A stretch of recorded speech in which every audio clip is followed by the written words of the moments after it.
Kalau ada air keluar kat sini, anda boleh cuba. Kalau Honda City GMC, tengok kat sini. Kita buka pipe ni, lepas tu tengok dalam ni. Nampak tak? Ni kalau dah macam ni, maksudnya memang pernah letak something lah. Ni nak kena cuci balik ni, nampak ni semua kulat tau. Ni jelly yang keluar daripada dalam tadi. So kita akan cuci yang ni pula.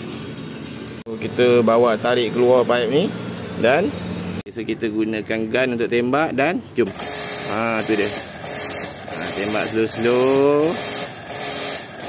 untuk keluarkan dia punya kulat. So kat dalam tadi ada kulat ni, kulat ni, kulat ni, dan beberapa lagi lah yang dah kecil-kecil. Okay, so kita tembak dua-dua hala.